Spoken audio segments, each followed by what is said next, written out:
is a holiday, but they also say that insanity has 70 gates. It is true that many of the mad are happy, as you can see by the idiots of this town who sit on the walls and grin and piss themselves, but I know that the gate through which Ibrahim travelled was the gate of unconquerable sorrow, and that his mind remains a cataract of grief. I think that back in those days many of us were maddened by hatred because of the war with the Greeks, and in all honesty I include myself, but Ibrahim was the one among us whose mind was disengaged by love. Ibrahim blamed himself. The peculiar thing is, however, that nothing would have happened to Philothei at all if other things had not been happening in the great world. So it is my opinion that the blame belongs more widely, not only to Ibrahim, but to all of us who lived in this place, as well as to those in other parts who were bloodthirsty and ambitious. In those days we came to hear of many other countries that had never figured in our lives before. It was a rapid education, and many of us are still confused. We knew that our Christians were sometimes called Greeks, although we often called them dogs or infidels, but in a manner that was a formality or said with a smile, just as were their deprecatory terms for us. They would call us Turks in order to insult us, at the time when we called ourselves Ottomans or Osmanlis. Later on it turned out that we really are Turks, and we became proud of it, as one does of new boots that are uncomfortable at first, but then settle into the feet and look exceedingly smart. Be that as it may, one day we discovered that there actually existed a country called Greece that wanted to own this place and do away with us and take away our land. We knew of Russians before because of other wars, but who were these Italians? Who were these other Frankish people? Suddenly we heard of people called Germans and people called French, and of a place called Britain that had governed half the world without us knowing of it. But it was never explained to us why they had chosen to come and bring us hardship, starvation, bloodshed, and lamentation. I blame these Frankish peoples, and I blame potentates and pashas whose names I will probably never know, and I blame men of God of both faiths, and I blame all those who gave their soldiers permission to behave like wolves and told them that it was necessary and noble. Because of what I accidentally did to my son Cataclysmic, I was, in my own small way, one of these wolves, and I am now burned up by shame. In the long years of those wars there were too many who learned how to make their hearts boil with hatred, how to betray their neighbours, how to violate women, how to steal and dispossess, how to call upon God when they did the devil's work, and how to commit outrages even against children. Much of what was done was simply in revenge for identical atrocities. But I tell you now that even if guilt were a coat of sable and the ground were deep in snow, I would rather freeze than wear it. But I do not blame merely myself or the powerful, or my fellow Anatolians or the savage Greeks. I also blame mischance. Destiny caresses the few, but molests the many. And finally every sheep will hang by its own foot on the butcher's hook, just as every grain of wheat arrives at the millstone, no matter where it grew. It is strange indeed that, if you should wish me to tell you how one young Christian woman died by accident in this unremarkable place, you must also be told of great men like Mustafa Kemal, and little men like me, and you must also be told the story of upheavals and wars.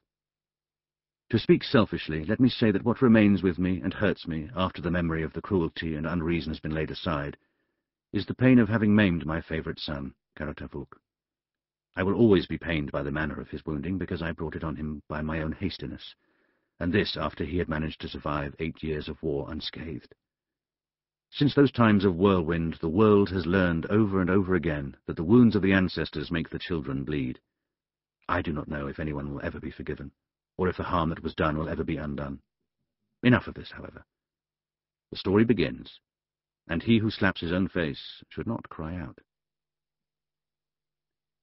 The Imam visited Philothei on the day of her birth, which occurred in the early summer of the year 1900 by the Christian calendar. Philothei was the great beauty of the town, and in her short lifetime this caused her more difficulties than it brought compensations. The birth was, I suppose, unexceptional. The mother had drunk from a bowl engraved with verses from the Koran, and in which further verses had been dipped for extra assurance, and had slept with a cross on her belly for at least a week. In addition, a woman had gone for Mirimah Effendim in good time.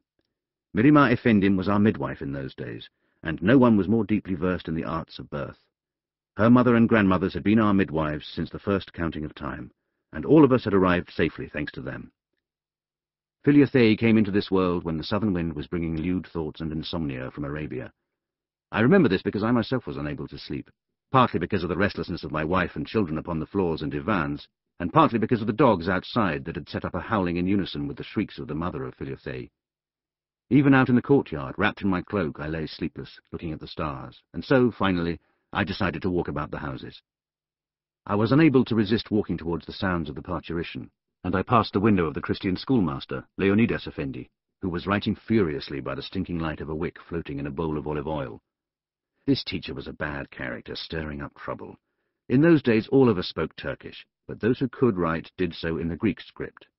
This Leonidas, however, was one of the ones who was saying that the Christians should speak Greek and not Turkish. He forced the children to learn the Greek tongue that to them was like chewing stones, and he stirred up resentment in them with stories about how we Osmanlis had taken the land from the Greeks and that the land was rightly theirs. But I should return to the matter of Philothei. It so happened that I was outside her parents' house with many others of the curious when the screaming stopped and the delivery was completed. We heard the triumph and relief in the voice of Mirima Effendim as she cut the umbilical cord and cried out, "God is great! God is great! God is great!" It was our custom to name every female child firstly with the original name of the first woman who was with Adam in paradise. And so when she called out that she named the child Hava, we all knew that the baby was a girl. The moment after Mirima Effendim cried out, I swear that the whole night was changed. The dogs ceased to howl, the moon broke out from behind the clouds, there was a scent of saffron and olibanum in the air, and a bulbul began to sing in the plane tree in the centre of the Maidan, where the old men sit in the day. I was contented that this new life had begun so well, but at the same time I confess that I could not help reflecting that everything that is born to die. I was standing there wondering how long this person would live and how it would die, when the father, whose name was Karitos, came out of the house to breathe the air of relief. I approached him and tapped him on the shoulder, giving him a cigarette that I just rolled in order to smoke it myself. "Salam alaikum," I said, handing him my tinderbox. "And upon you be peace," he replied, and then added, almost as if he were worried by it, "It's the prettiest child I've ever seen." "That'll be trouble," I said. "The women are hanging Bibles and Korans and blue beads and cloves of garlic all over the place," said Karitos with a wry smile. "But I expect it'll be trouble nonetheless. Nazar Demeshin." "God preserve us from the evil eye," I said. Later, after the muezzin had intoned the azan at daybreak, and everyone had done their prayers, a rumour began to spread out from her parents' house, like the ripple of a stone cast into a pond, and soon there was another crowd of the curious who had gathered there to see her, to bring gifts and wish the mother a happy freedom, but also with the intention of marvelling at the reported prettiness of the child. Philothei's family was a Christian one, but at that time we were very much mixed up, and apart from the rantings of a few hotheads whose bellies were filled with raki and the devil, we lived together in sufficient harmony. A rich bed had already been set up in the Selamlik, and the mother, Polixene, was propped up against cushions, smiling as she held her little finger in the baby's mouth in order to console it for the temporary want of a breast. I had dressed in my best clothes. I brought a gold coin, and I brought some tea flavoured with bergamot that my wife had grated herself.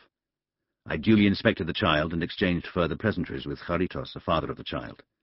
"God bless the mother's milk," I said, wondering all over again how a woman can go through such hell and then be pleased about it afterwards. "We are going to call the child Philothei," said Karitos. "Meaning?" "It is Greek," replied Karitos, "and I believe that it means beloved by God, or something like that." "You will have to ask Leonidas Effendi, the teacher who is such a keen speaker of Greek," I said. "He will tell you what the name means." "No, I will ask the priest," declared Karitos, who, like me, had no time for stoop-shouldered, opinionated bookworms who did not even know how to harvest an apple. Karitos turned his weary eyes on me and asked very seriously, "Iskander Effendi, will you do me a favour? Will you take a rag and tie it on the red pine for me?" "You want me to make a wish for you?" "Yes. This child of mine